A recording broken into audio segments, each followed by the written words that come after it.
Good day and welcome back. This will be part one of our discussion on continuity.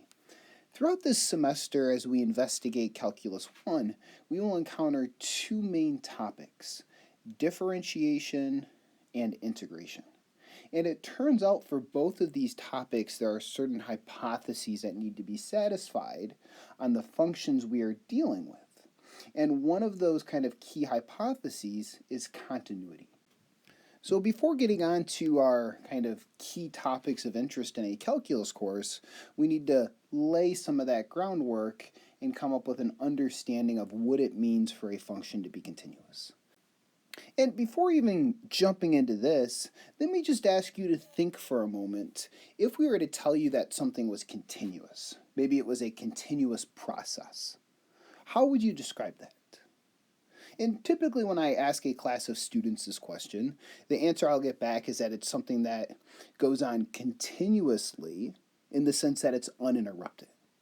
So if we look at this for functions from just kind of the biggest picture perspective we can, kind of our intuition, our gut level instinct, we say a function is continuous if we can draw it without lifting up our writing utensil. So let's use that as our starting point. And if I just give a rough sketch of what a continuous function would look like, maybe it's, arbitrarily something like this. I can easily draw that without lifting up my pencil. But what we need is a much more precise mathematical definition. So what is special at a given point on a continuous function? So note, if I was to pick here, let's say just kind of an arbitrary point, A, on the curve we have the point A comma f of A. So we can see on our vertical axes we have this f of A. Now because I've drawn this kind of quote-unquote continuously, the idea is that since I'm not lifting up my writing utensil, if I have an input close to A and we trace up, that output is going to be close to f of A. That is, you're close to this point A comma f of A. But hopefully that language reminds you of our previous discussion dealing with limits. So what I'm going to conclude here is just from our quick investigation is that at this value x equals A, what we observed is the limit as x approaches A of the function is simply the function output f of A. And it turns out that this is no coincidence. It is exactly what it means for a function to be continuous at a value of x. So stating this as a mathematical definition that we will work with moving forward, a function is continuous at x equals A if the limit as x approaches A of f of x equals f of A. And I do want to make a very important kind of observation or distinction here. When we are talking about this kind of big picture perspective, our intuition, it is really just that. It might give us an idea of why something is continuous or what it would take for the function to be continuous. But to convince ourselves mathematically that something is continuous, we will always need to go back to this definition of continuity. Now, note this definition of continuity. It seems like a nice, simple, innocent statement, but it does involve three distinct things. And let me list those out. So the first thing, on the left-hand side of that equality, you need the limit to exist. And it's important to observe that because, as we've seen, not every limit will exist. So to be continuous at x equals A, the limit as x approaches A must exist. Also, f of A must be defined. Not every function is defined at every point. And then furthermore, kind of those two numeric values need to be equal to each other. So the final thing is, once we know the limit exists and the function is defined, those quantities are equal to each other. So in order to be continuous, these three things need to be satisfied. So let's look at the graphs that we see below and see in each case if we can explain mathematically why the function is not continuous at x equals a. That is, which of these above three characteristics are not satisfied.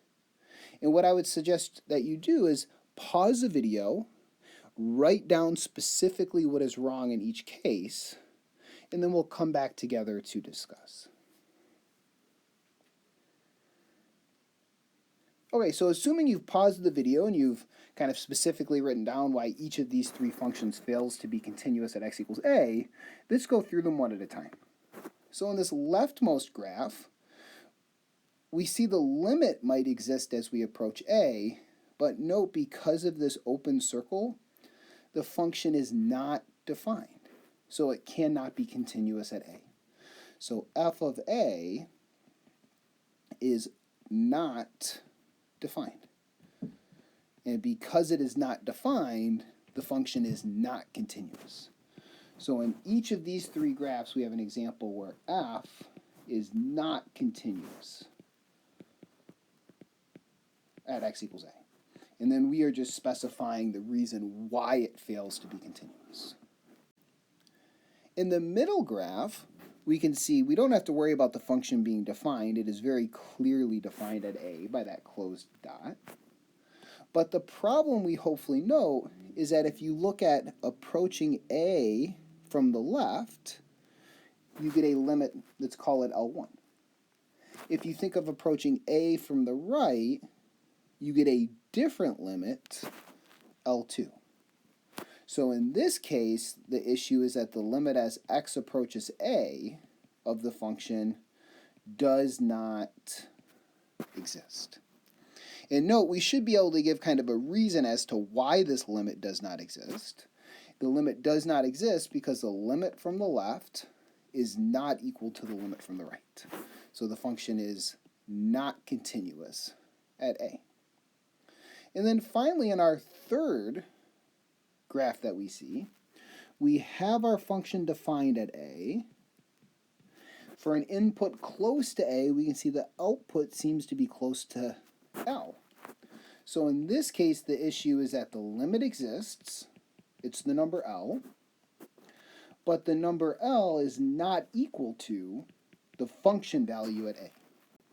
And we've seen now kind of three key ways in which a function can fail to be continuous at x equals a. And in each of these cases, the language we would use is we would say that f is discontinuous at a if the function f is not continuous at a. So discontinuous and not continuous are equivalent statements. So let's now turn the page and look at a few more kind of specific examples in terms of nice concrete functions that we can do. A common example that we will encounter involves us giving you a function and just simply asking, where is it continuous, where is it discontinuous? And remember, we always need to go back to this mathematical definition of what it means to be continuous at a. So just the reminder, we say f is continuous, and I'll oftentimes abbreviate that, at x equals a if the limit as x approaches a of f of x is equal to f of a. So looking at the function we have, we can make the quick observation that this is a rational function. That is a polynomial over a polynomial. And the most immediate observation we can make is a rational function is defined wherever we are not dividing by 0. So in this case, the function is not defined at x equals 1, and if it's not defined at x equals 1, it is not continuous there. So the first observation is kind of the discontinuity. So just note, f is undefined at x equals 1, and hence discontinuous there.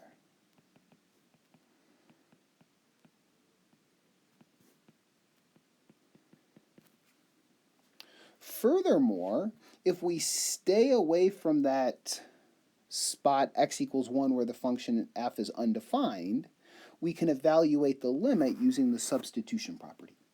So we can very broadly note, as long as a is not equal to 1, then the limit as x approaches a of our function, I'll just write f of x, is going to be simply equal to f of a. But note, it's really important that we're able to justify why this is the case. It's because of the substitution property. And this is precisely the definition of continuity. So what we can conclude is when x is not equal to 1, f is continuous.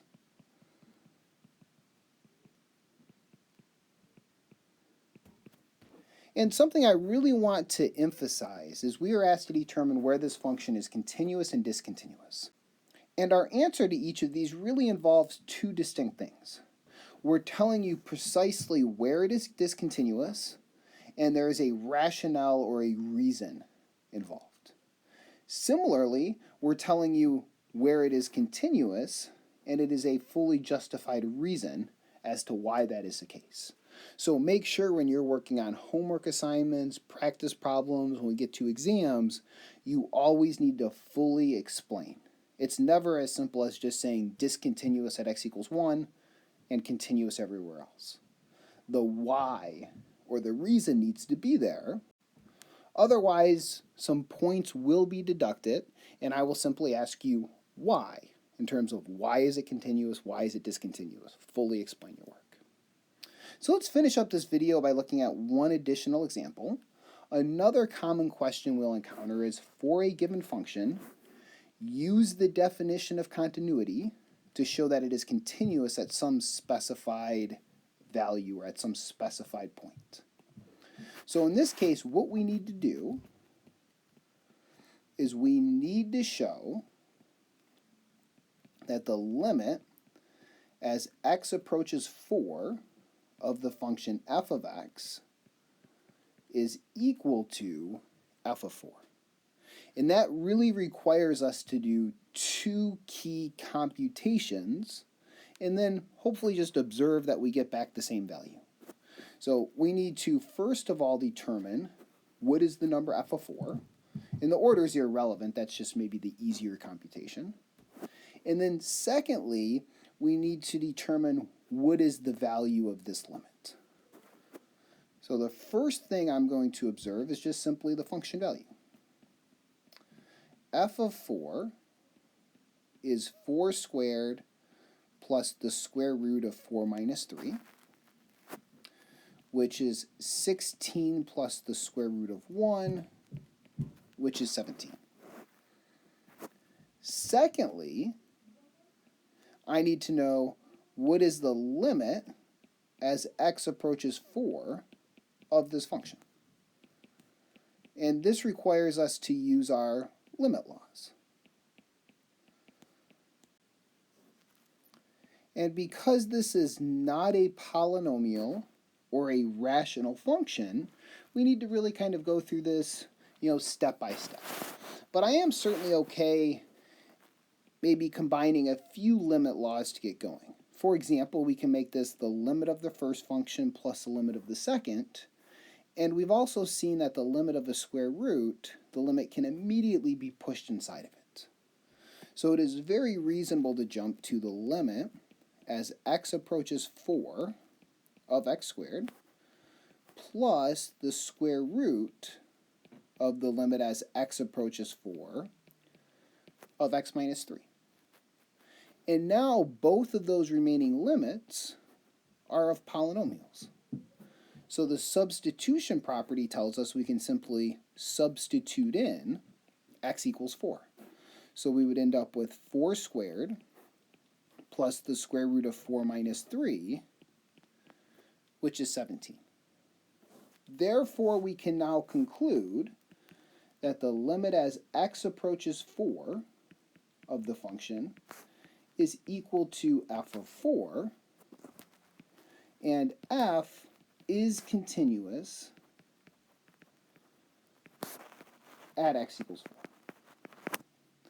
And something I want to really kind of point out here is you do need to go through and fully do these computations using your limit laws.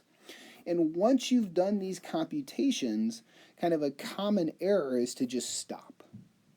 And if you just stop and you do not provide a conclusion statement, I do not know that you have understood what you have done. So it's very important to provide that conclusion. So we will continue on investigating continuous functions in the next video. So stay tuned and take care.